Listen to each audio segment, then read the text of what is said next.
Good evening. Welcome to one of the plenary lectures of the honors course, Ideas That Change the World. I am very pleased to introduce Lee Badget, a professor of economics and director of the Center for Public Policy and Administration here at UMass.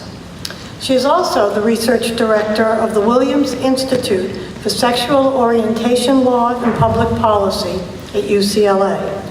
She studies family policy issues, labor market discrimination based on sexual orientation, race, and gender. Her most recent book, When Gay People Get Married, What Happens When Societies Legalize Same-Sex Marriage, focuses on the US and European experiences with marriage equality for same-sex couples. Her first book, Money, Myths, and Change, The Economic Lives of Lesbians and Gay Men, presented her groundbreaking work debunking the myth of gay affluence. She is also the author or co-author of numerous journal articles and policy reports. Professor Badget has testified on her research before Congress and many state legislatures, and she was the expert witness in California's Proposition 8 trial. Before we start, a word about tonight's format. Professor Badget will speak for about 50 minutes. After that, we will recognize her talk with a small gift. At this point, the formal program will end, and you are free to leave. However, if you are interested in asking questions directly to Professor Badget, please come down front. So now, please welcome Professor Lee Badget.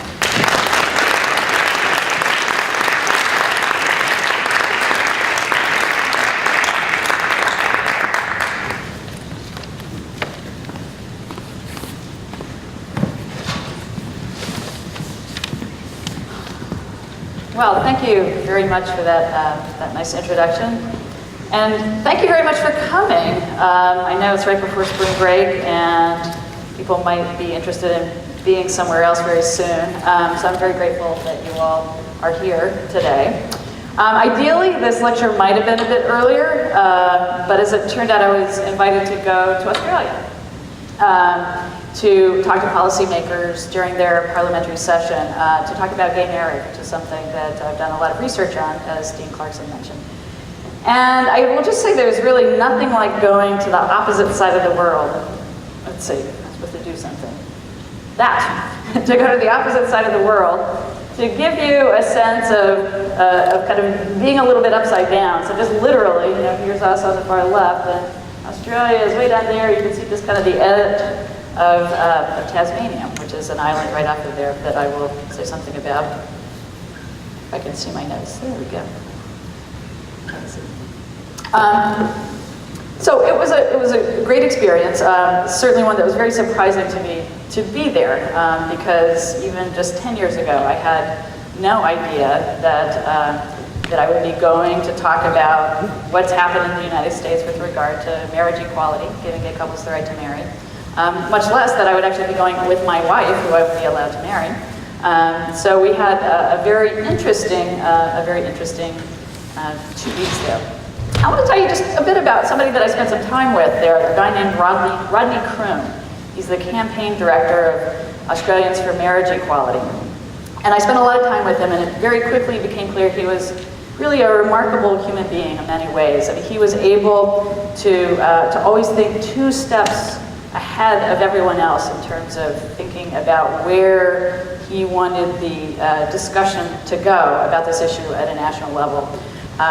He could read the signs of the members of parliament that we were talking to try to understand what their concerns were in a very profound way, and to come up with some things that would kind of make them feel better. But when I learned more about his history, I realized that this was somebody who I wanted to learn from. As a university student in 1988, he started attending some very early secret meetings of the gay rights movement in Hobart, Tasmania. That's a state in Australia, the one that you can see just a little tiny bit of there. It was a secret meeting because it was actually illegal to be gay in Tasmania in 1988.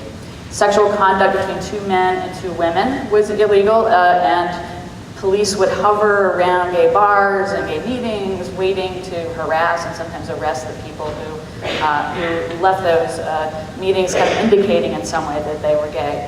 Tasmania was actually the last place in the British Empire to hang people for sodomy. And in the 20th century, there were more incarcerations for homosexuality and sodomy there than there were in any other state in Australia. So not surprisingly, the big goal of that group was to try to repeal those laws. So if you want to, sometimes it's helpful to kind of, for a distant place you don't know much about, to think about it in the context of something familiar. Think Alabama, okay? That's Tasmania in 1988. So this group decided they would have a petition campaign to reform that law. So they chose the Saturday market in this lovely place, very touristy place now, Salamanca Marketplace, where they set up a card table, a couple card tables, they had a petition, and some information about reforming the law.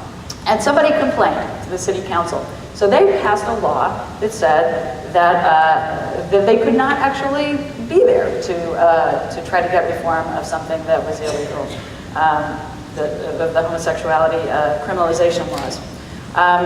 So the activists said, well, we have the right to be here, and so we're going to stay. We want to change this law. That led to a standoff, and they started arresting people. So Rodney actually spent several stints in jail as a result of challenging this law, trying to dampen their freedom of speech. There was, so they got carted off to jail, they got let out, they went home. The next Saturday, they went back to the marketplace, set up the table again. They did this crazy dance with the police. They got arrested again and again and again. So this went on for about 7 weeks, and they made more than 100 arrests. But it actually, so they made a big statement. They won a lot of public support, but they were not able to actually budge the Tasmanian government to change that law.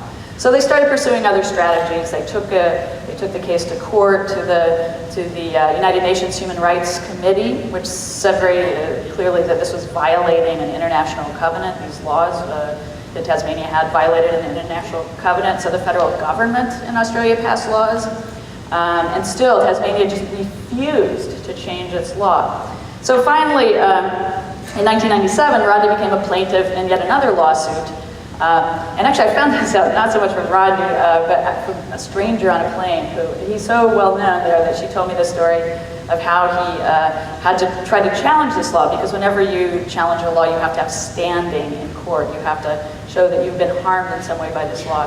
So the laws against homosexual activity, basically you break them when you have sex with another person. So he went down to the police station with an affidavit in hand describing what he and his boyfriend had done that morning, and insisted that he get arrested, which they did not ever do, but he was still able to take it to court and to make a very important point, and eventually to shame the Tasmanian government into finally changing that law in 1997. So it took about 9 years from those early secret meetings.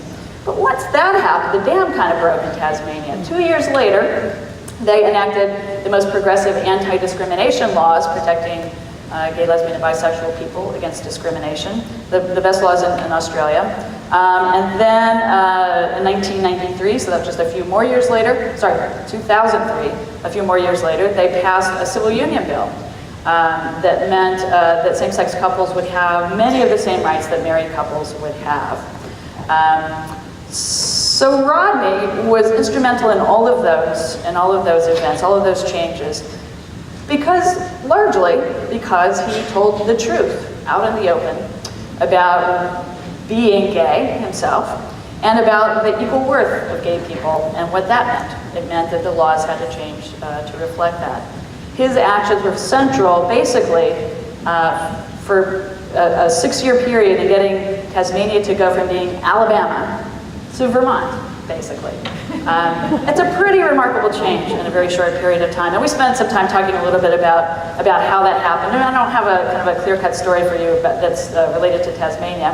But I did want us to think a little bit about what's happened here in the United States. How is it the individual action by Rodney and his other fellow activists in Tasmania, how did that actually end up changing the world so dramatically? You've probably heard the Margaret Mead quote, never doubt that a small group of thoughtful, committed citizens can change the world. Indeed, it's the only thing that ever has. I've always found that to be a very inspiring quote, and thinking about kind of the larger context of my own life and what my own responsibilities are. But actually, to be honest, right here, I never really thought about it as a central point in my own scholarship, which has been about the lives of lesbian, gay, bisexual, and transgender people. But I do think, as I reflected on what I might talk about today, that there are some very important connections that I can make from what I have learned in doing those studies that can be applied to thinking about how we connect what we do as individuals to actually making that social change at a high level. So I actually partly got here by reading one of the books that you read for the Ideas That Change the World course. That's the Essential Writings of Gandhi. I know now you're reading Rachel Carson, and I haven't read that, so I can't say too much about it. But I understand that there's a very similar kind of connection between individual action and social change. On the first page of the book that we all kind of read from collectively, that Essential Writings piece, there's an excerpt from his autobiography, which is subtitled, The Story of My Experiments with Truth. And what caught my attention right away, the very first page actually, was his focus on the ability and the responsibility of individuals to be seekers of truth. And you can see it in this quote here. But as I all along believe that what is possible for one is possible for all, my experiments have not been conducted in the closet, but in the open. And I do not think that this fact attracts their spiritual value. So the individual point is very clear. His hope that other people will learn from his own example is the reason that he feels like he has to do this out in the open for all to see, not in the closet. So you might be able to guess why that quote grabbed my attention. So I just studied discrimination against LGBT people. I'm a lesbian myself. I am well acquainted with closets. In case you're not, I'll just say that for LGBT people, the closet is a place of hiding and pretending and fear. It is not a place of truth and progress. And I'm going to argue today, in the few minutes that we have together, that the choice by individual LGBT people to reject the closet and to conduct their own experiments with truth has led to important and amazing social change here in the United States. That's the big idea that I want to talk about, the idea that's changed the world. Individuals can take what looks like just a little action, living a life of openness and authenticity, and can change the world. And progress by LGBT people is the evidence. So first I want to just try to convince you of that first fact, that there has been a lot of change, told from the perspective of public policy. So actually, here in Massachusetts, we've had the right to marry for gay couples for about 8 years. So a lot of you were probably pretty young when that happened. And it's very easy to forget the changes are so recent. So I'm going to do that annoying middle-aged thing of saying, back when I was born, things were really different. I was born in 1960. I was born in North Carolina at a place where I don't think there actually were any civil rights laws that I knew of, that I know of now anyway. There weren't any federal civil rights laws to make the state that I lived in, which was a place where Jim Crow laws were actually what determined the relationship between black and white people. It wasn't equality. It was one of difference. It was one of inequality. It wasn't until I was 4 years old that the federal government, the Congress passed and the president signed the 1964 Civil Rights Act. So civil rights laws, a lot of the changes that we take for granted now are very new back then. So it's not going to surprise you that when I was born there weren't a lot of very positive laws for LGBT people either. So I talked a little bit about the sodomy laws in Tasmania. Actually, we have those very same laws here in the United States. I don't think we actually ever hung anybody, but we certainly arrested people, and it was certainly illegal in every state when I was born for a man to have sex with another man or for a woman to have sex with another woman. Those are changes that have happened only very recently that we've gotten rid of those.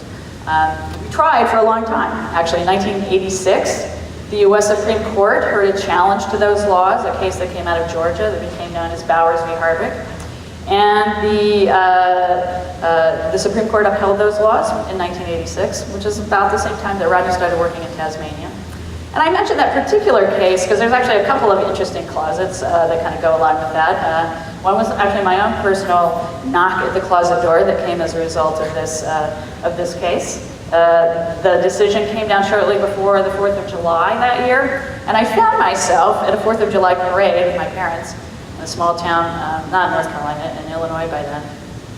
And I was really struck by the very stark contrast between the celebration of liberty and independence from tyranny, and this very official ruling that actually said that the most intimate decisions of individuals are not actually a matter of personal liberty, but can be labeled and punished as criminal activity for no good reason, They didn't even have to try to point to much of a good reason. So for me, that was a very important personal realization that somehow or other this was an important issue that I was going to have to grapple with at some point in my own life. So that's sort of my big knock at the closet door. There's another, actually much more famous closet in this case. It was a very close decision. It was upheld on a 5-4 vote. Justice Lewis Powell had been the swing vote, and he apparently in chambers expressed a lot of misgivings and just not really understanding very much about what was at stake for gay people in this particular case, making sexual activity of gay people illegal. And apparently he told one of his clerks that he's actually never met a homosexual, so he didn't really understand what it was all about. That clerk that he said that to turned out to be a gay man who was in the closet to Lewis Powell, and therefore never really had the opportunity to kind of help him through understanding what it meant to have gay sexuality criminalized from the perspective of a gay person. And that may have stopped him from voting in favor of upholding the law, but we'll never know. So that was 1986. It was actually not until 2003 that the case came back to the Supreme Court, and in a case called Lawrence v. Texas, there was a 6-3 vote striking down those laws, saying that they actually do violate the privacy rights of LGBT people, and they are now sort of officially, at least, ineffective. They're still in the books apparently in some states, but people are not actually enforcing them anymore. So that's a good thing. That's a big change. But actually, let me just point out, that was 2003. Tasmania, which I would say was Alabama, that was 1997. So, you know, in many ways, we've been at a very odd kind of pace of change here in the U.S. What about non-discrimination laws? Well, I said there were no laws protecting gay people against discrimination in employment in 1960, and there weren't any for a very long time. I think the first one was in 1989. Since then, in the last 20 years or so, there have been 21 states that have passed bans on discrimination based on sexual orientation. 16 of those states also ban discrimination based on gender identity. And about half of our country is now covered by those laws.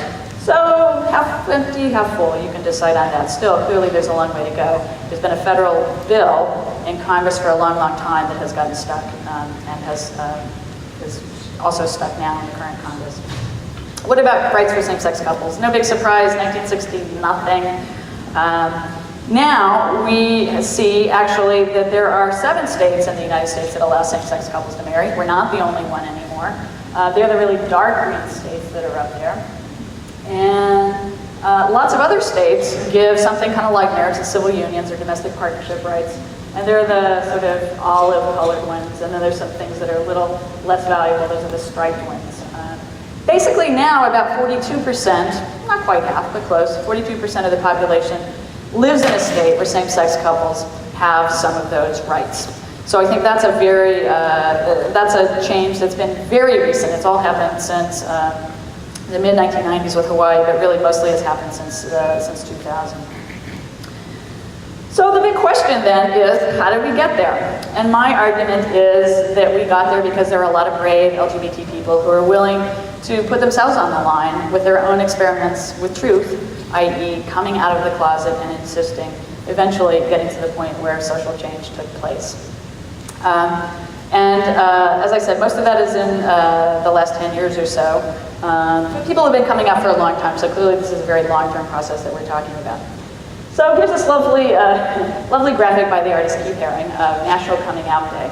This is such an important concept in the LGBT community that there's a whole day, it's not a holiday, but there's a whole day, October 11th, that every year at least some people note as being an opportunity, a formal opportunity for people to come out. But there's lots of coming out that happens at other times. So just to start the conversation, let me just talk a little bit about coming out and about closets.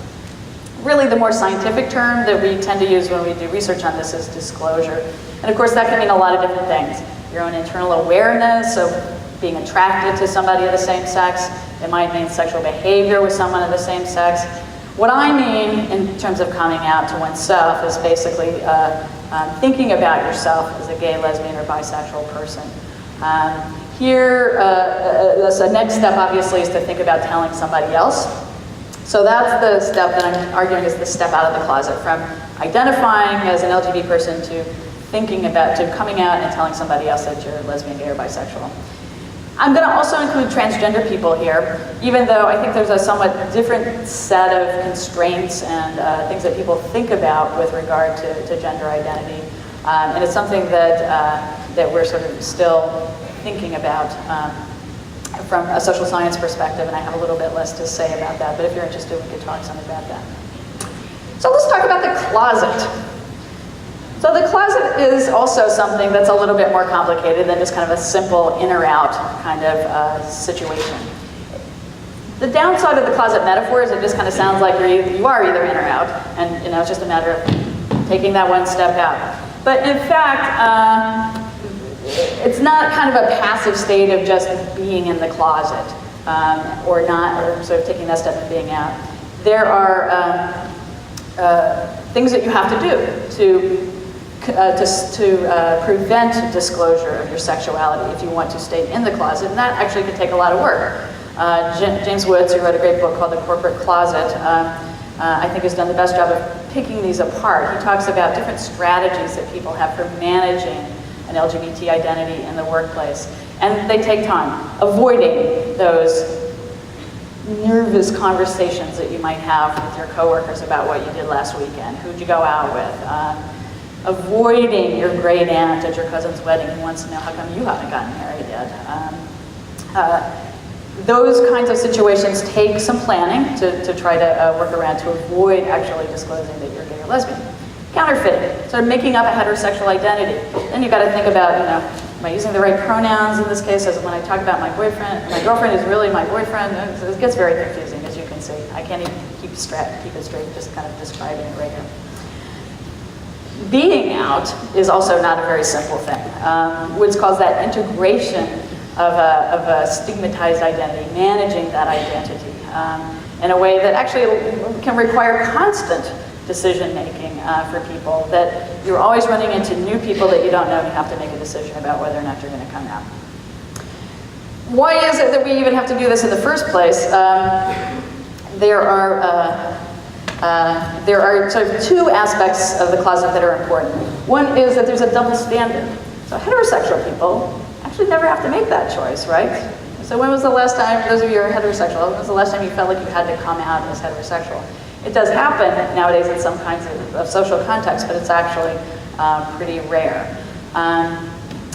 There is a double standard for heterosexual people that says that you can do things like having pictures of your spouse or significant other on your desk. You can talk about your kids. You can talk about your weekend, a romantic weekend away with your wife or husband, and people will just say, "Oh, that's so nice. You have such a nice family life." But if an LGBT person does that, then they're often accused of flaunting their sexuality, talking about sex all the time in the workplace. That double standard of what labels we put on it, how we think about what those conversations are about, puts gay people into an awkward and difficult position. The second aspect of the closet that's very important is that there's a default assumption that people make, that you are heterosexual until proven otherwise, basically. And that makes it very hard for gay people to not come out, because if they want to have an authentic relationship with someone, then to have that when somebody else is assuming that there's a really core part of their identity that's different is not something that's going to make for a very deep and lasting relationship with that person. So in many ways, a lot of places where we have to come out, and the one that I know the most about is the workplace, they're kind of designed actually to sort of give a little bit of a nudge, to be constantly grating at LGBT people's sense of self, requiring in some cases the need to kind of clarify exactly who they are and what their sexual orientation is. So people feel some push in order to do that. The problem is that it's actually a big step. The big step is one that people are hesitant to take in many cases because there's a lot of fear. They're making decisions under uncertainty. I could think about this as an economist, as a rational choice. You kind of weigh the costs, you weigh the benefits, and then you make a decision. Actually, I have written a paper like that, coming out of rational choice. But anybody who's gone through it knows that it's one of those like sweaty palms, racing heart, heart in your mouth, heart in your throat kind of conversations that is scary because you don't know what could happen, and in many situations some very bad things can happen. And the worst case scenario, you could be beaten or murdered. There are still murders of LGBT people in the United States. In the workplace, you could lose your job. In your family, you could lose the support of your parents. If you are a parent, you might lose custody of your children. In schools, you run the risk of being bullied and other kinds of treatment that people would like to avoid for very good and obvious reasons. At the same time, there is a feeling that even though those risks are there, that it might be worthwhile to come out so that you can actually improve those relationships and relieve whatever psychological pressure, psychological cost that you're actually bearing. So on the plus side, on the benefit side, a lot of gay people find that even though they have these fears, sometimes they don't, most of the time they don't actually materialize. We do know that there are situations, there's lots of data on discrimination, for instance, and on violence that shows that sometimes those things do occur.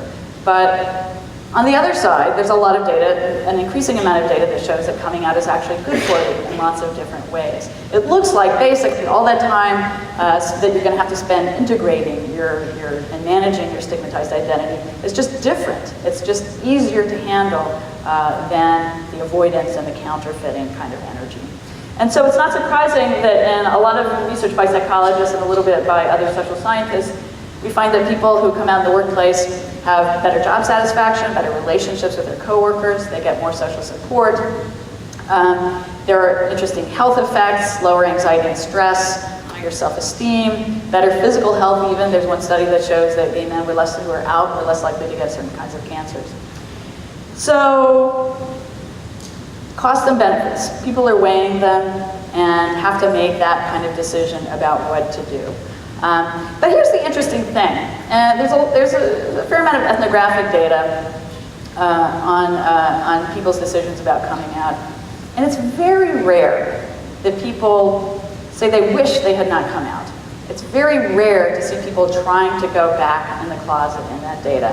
So I think that this suggests that even though people run risks and sometimes run into problems, sometimes run into discrimination, sometimes run into issues with their family, that overall coming out is a good thing that they have experienced. So that's on the personal side. So I haven't really gotten very far into what I wanted to say, but really this is just the beginning. It's not just the personal benefits that matter in this case. The world starts to change once gay people start coming out. So here's our person coming out. I'm going to talk a little bit about the workplace because we have more research here than we have in other institutional locations. So the first thing that happens when you come out, you get those personal benefits. What's next? Well, you actually have an interesting opportunity once you're out in the workplace. You can start talking to other people about your life. You can say, gosh, I worry that I might be discriminated against. That doesn't seem right, does it? Or how come you, who are married to a different sex person, get healthcare benefits for that person, whereas I don't get those benefits for my partner? That doesn't seem right, does it? So you can start having conversations like that do a couple of things. They start educating people, but they also tell your employer that there's a problem, that somebody's not happy. And employers do actually listen. They don't always act, but they do listen to those kinds of claims. And in fact, one of the reasons why many employers have said that they don't act to increase equality of their workplace benefits and to enact non-discrimination policies is that nobody ever asked them to. So once you're out, you can start asking, and maybe you'll get some of these policies right away just by saying, hey, we need them. And if that happens, then an interesting thing starts happening. We start seeing a cycle that will actually multiply the effect of a single person coming out. Because we know from research that when people see other people coming out and being treated fairly, they don't get fired. Maybe they get some good benefits out of coming out. When they see people being treated fairly, they themselves are actually much more likely to come out. So now we get an arrow back into the closet. It also turns out that those policies themselves make people more likely to be open, probably because they see that they feel like it reduces the risk of discrimination. And so, not surprisingly, if you are less likely, if you have less need to fear discrimination, you might be more likely to come out. So this can go around a few times. I mean, you know, one person, and I've seen this happen in workplaces, one person can actually start this cycle.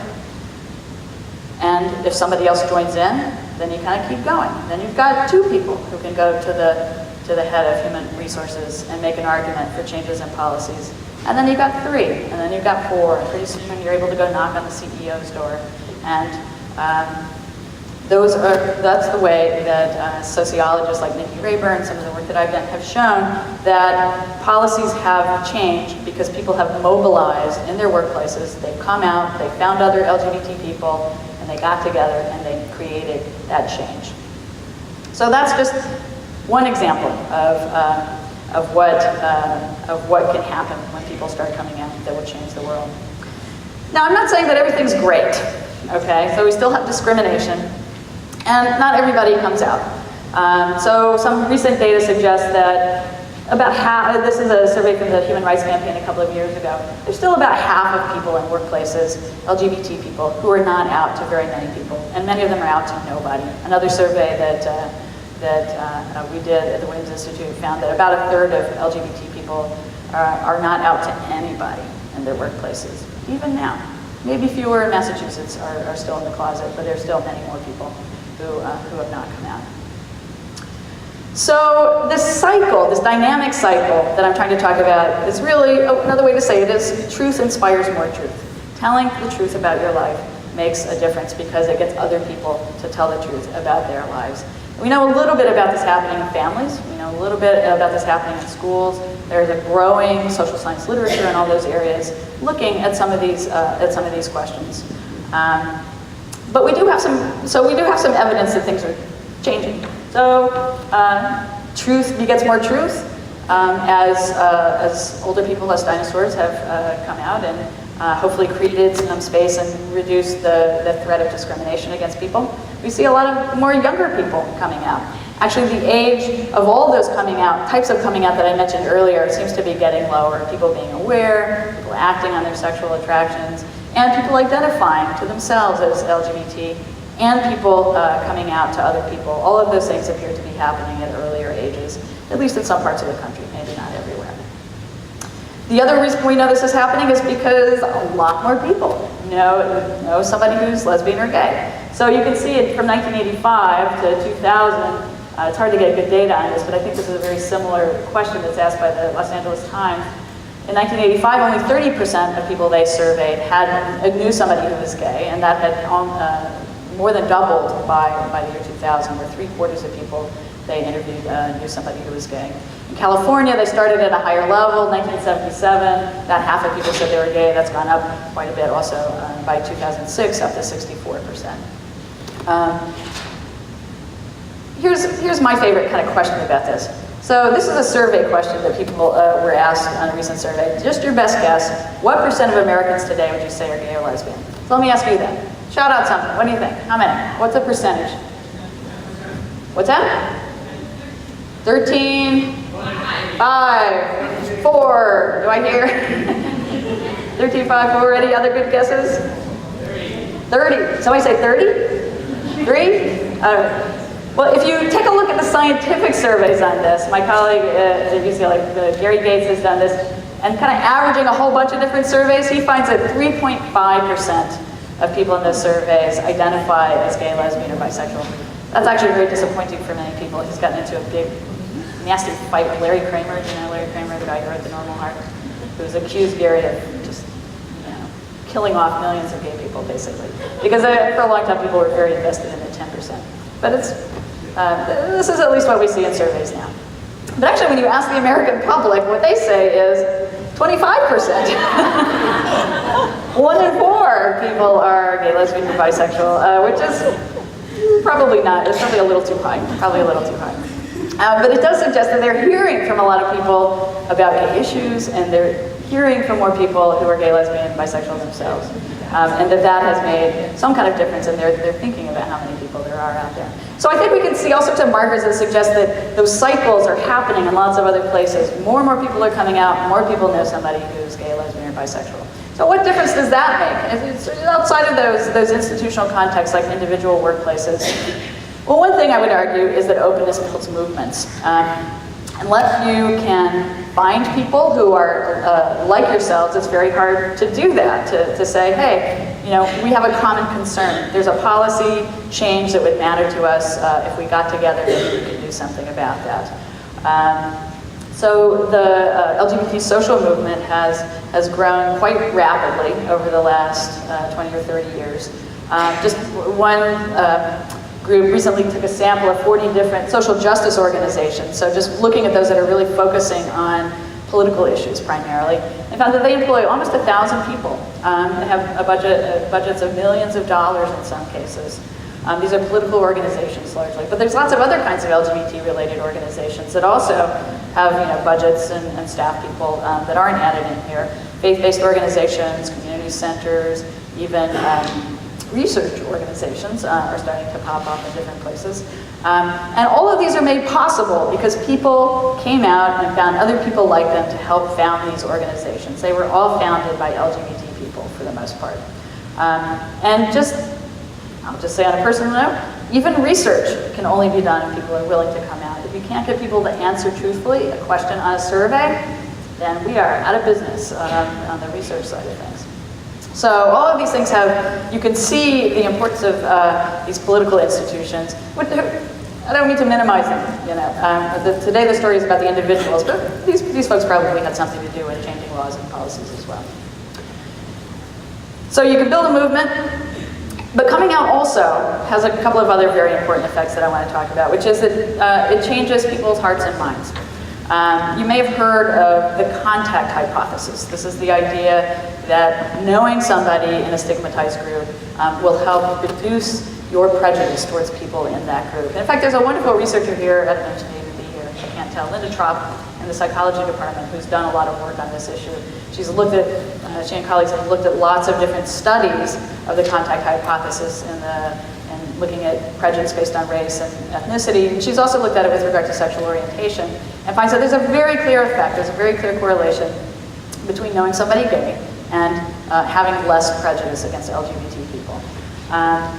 It's a big effect in some of these surveys. It's probably as big as age and education. So I'll give you a couple of examples so you can see what that looks like yourself. So this is from a 2007 Pew poll, where they asked how many people agreed that schools should be able to fire gay teachers. There's actually a remarkable consensus now in our country that discrimination, employment discrimination against LGBT people is not a good idea. The one exception might be gay teachers, so people are concerned about their kids being taught by a gay teacher. If you look at people who have no gay friends or gay family members, 38% agree that schools should be able to fire gay teachers. But if you look at people who have a close gay friend or family member, only 15%. So that effect gets cut more than in half. What about people who say that, oops, what did I do? Went the wrong way. Okay, what about agreement with being allowed to marry? People who don't know any gay people, who don't have any gay friends or family members, only 25% think that gay people should have the right to marry. But if you look at people who have a close friend or family member, more than half, 55%, say that they should be allowed to marry. So knowing somebody gay seems to have, they're clearly correlated, they seem to have an effect. So Greg Herrick, who's a psychologist who's done a lot of research on this matter, has argued that it's not just a correlation. It's not just that people are more willing to come out to their friends who seem open and supportive of gay issues. That because that effect increases with the amount of contact people have, how many conversations people have had, or the closeness of the relationship, he argues that's a very clear evidence that there's a causal effect. And when people come out to other people, they change their opinions. Another recent book kind of shows this in a somewhat different way, but a similar sort of finding, a book called Counted Out by Brian Powell and some other sociologists. They were looking at the issue of whether or not the ideas that we have about family, what makes a family, does that include same-sex couples? And what they found was that knowing somebody who's gay or lesbian definitely reduces people's exclusion of same-sex couples from the idea of family. But it was gay friends, and to a certain extent gay relatives, but mainly gay friends, having a gay friend who makes the biggest difference in terms of predicting whether or not somebody includes same-sex couples in terms of and thinking about what families are. So you probably, if you follow some of the gay marriage debates, you may have noticed that there's been an increased effort to get LGBT people to come out to their friends and family as a way of trying to move that issue along in both the many places where it's being heard in the legislative context, and there are votes that are scheduled to happen in Maine and Minnesota and North Carolina in the next 6 months on the issue of gay marriage. There will probably be votes in Maryland and Washington State also on the matter. So this has become understanding this relationship between coming out and support for gay marriage has become very important. The last pathway that I'll talk about is this changing of hearts and moving people from not just being supportive, saying that they agree that same-sex couples should have the right to marry, but are actual allies. They're people who are actually working for equality of LGBT people. And a friend of mine, Glenda Russell, is the guru of allies in the LGBT movement, and has looked recently at the motives that people have of getting involved. And that actually surprised me. I was not expecting to find. I thought, oh, they're all doing it because they have gay friends or family members. But it turns out actually that that's only a little piece of it. That they're much more motivated by concerns about social justice and equality and values, their own values, to support the idea that they should be working for equality as well. But for many people, those relationships with LGBT people are important as well. I put this up here, so you might say, well, why is that even there if that's not such an important motivator for people? It's probably because thinking about that cycle and going back in the other direction. So it turns out, and other research that Glenda has done, where she's looked at what happens when votes happen, when votes on gay civil rights issues happen, she has found that there's an enormous psychological cost to LGBT people of living through those debates. It creates a lot of anxiety and stress and health issues, and so she has, as a psychologist, has spent time trying to figure out how to reduce those. How do people cope with those effectively? And one of the most important things that helps people cope in those situations is having relationships with allies who are also working for equality. That can offset all the bad things that people are hearing in the press and other kinds of settings, and can reduce that psychological stress for people. So allies are important outputs, in a way, I guess you could say, of people coming out, at least to a certain extent, but they are also important inputs into people's comfort levels and contexts in which they're making coming out decisions. So I think that's an important part of the story. So let me just sum up briefly kind of about this little model, I guess you could say, that I've been developing here, about how coming out has actually changed the world for LGBT people. It's changed them as individuals, maybe making them stronger and better able to find each other, to build movements. Those movements and the individual coming out decisions and activities themselves have changed people's minds and have helped create this pathway for allies to be supportive and to have the feedback effects of making it easier for LGBT people to come out overall. And that has what has been changing the world.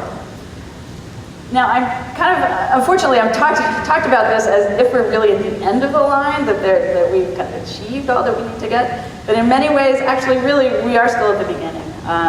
We live in a country that has laws that are set at the 50-state level, and it's very difficult to make change at the federal level for a variety of reasons. So there's still a lot to do. Still a lot to do. Half empty or half full, I think we're still actually half empty in terms of the policies.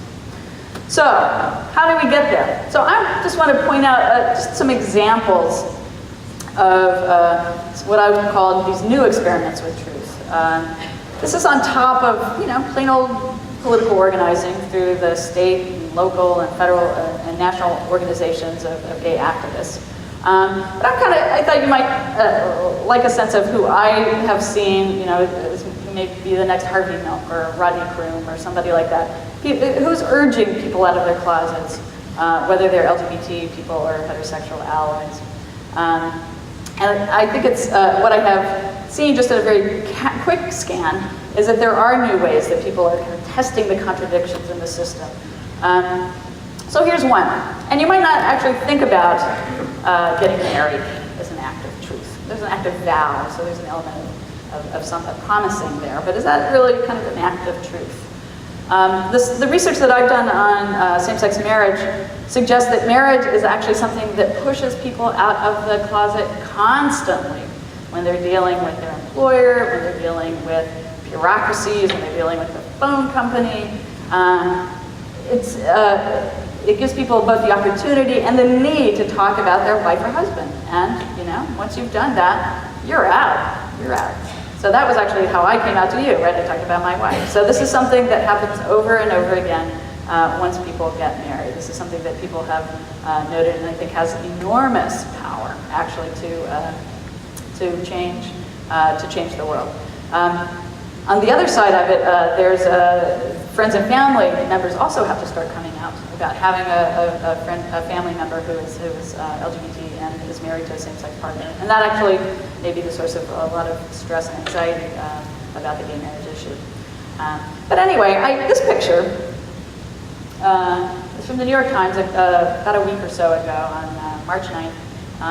This is not just like, a couple of guys in Central Park getting married in New York. This is Al Fisher on the left and Charlie Robin on the right. They actually live in St. Louis, and they flew to New York City because that's one of the 7 states that you can actually get married. And they got married in this ceremony on March 9th. So Al, the guy on the left, in St. Louis, was a music teacher at a Catholic school. He was the music director for a Catholic parish. And he thought he was really out. He thought everybody knew that he was gay. And when he announced at a staff meeting at his Catholic school that he was getting married, everybody clapped. Except maybe for that one person who turned out to be from the Archdiocese, who was also in the room that he didn't know about. And the next day he got fired. Did he get fired for being gay? Well, he thought he was open. He thought he couldn't have been more open than that. But it turned out he had signed a statement when he was employed there that said he would not take a public stand against the tenets of the church. Getting married, is that a public stand? It has become one. It has clearly become one for LGBT people. And the Archdiocese representative said when he publicly demonstrated a life inconsistent with Catholic teaching, Al Fisher was relieved of his duties. So marriage is a new frontier for LGBT people, and it is something that will call on people to come out over and over again, and to now realize that there are many locations that they hadn't realized that were not the open, friendly places that they thought, but in fact harbored a desire to discriminate, to keep gay people unequal. So actually, in thinking about kind of the religious context, another interesting group is called Soul Force. This is their motto: relentless, nonviolent resistance. It was founded by a guy named the Reverend Mel White. Maybe some of you have heard of him. He was an influential person in the religious right. He was a ghostwriter for a long time for Billy Graham, Jerry Falwell, Pat Robertson, some familiar names. And in the early 90s, he fell in love with man. and eventually divorced his wife and came out as a gay man, and helped to found this organization which is committed to changing religious organizations and reducing the political oppression that gay people experience. So their big activity is what they call their Equality Ride. And just a couple of weeks ago, they sent out another 17 people who will be going to 15 Christian colleges and universities around the country. And the idea is they want them to, here's in their words, confront their policies and practices that feel distinctively unlike Jesus. They want them to eliminate the anti-gay policies that they have, like requiring students who come out to undergo ex-gay therapy, or to kick them out of school, or to take other disciplinary actions against people who are coming out, who are telling the truth on their own campuses. So they've visited almost 100 campuses already. They do sit-ins and die-ins. They get arrested. I think the most recent arrest was at Brigham Young University, which is a Mormon-affiliated university. So this is, I think, a very direct descendant of Gandhi and King. I mean, they are explicitly trying to teach people about the ways of nonviolent resistance and to mobilize that and to make change in places that aren't exactly policy locations, but they are very important institutional locations that have a big impact on LGBT people. The last one I'll mention is one that was founded by someone that I know, an amazing activist in Florida named Nadine Smith. She helped to found this organization called Refuse to Lie. And this is going to kind of sound like a little thing, but it can be a real pain. And here's the deal. So same-sex couples' marriages aren't recognized by the federal government. So whenever if you're married to somebody of the same sex, and you file your taxes every year, which we all have to do, right? You can't file as married. You can't file as married filing jointly. You can't file as married filing separately. You are not supposed to be married. So the federal government tells you this, it's on the IRS website. So what do you do when you have to say what your marital status is? You can't file as married, but then you're forced to sign that you have answered this form truthfully under penalty of perjury. But that's a lie too. So it's a bit of a double bind at the federal level when it comes to income taxes. And what they have advocated is that people think about a broader range of choices. And if you're interested in this, you can go to their website and they have a little bit of, not exactly legal advice, but kind of advice about how to think about how you can tell the IRS, like, yeah, I know this is the law, but I don't like it, and here's what I'm doing about it. So they are people who are really digging deep into the institutional locations of inequality and injustice to try to make change. So I will leave you with these examples of things that we can do. I know it's always helpful for me whenever I think, there's so many laws, there's so many things that have to change, it's so hard to change our culture. And then I think, fortunately, we have a vast reserve of creative, brave people who can make a difference when they are willing to take a single step out of some closet, whatever your closet happens to be. And those folks, my friends, are us. So I invite you to take that step out of whatever closet you're in and change the world. Thank you.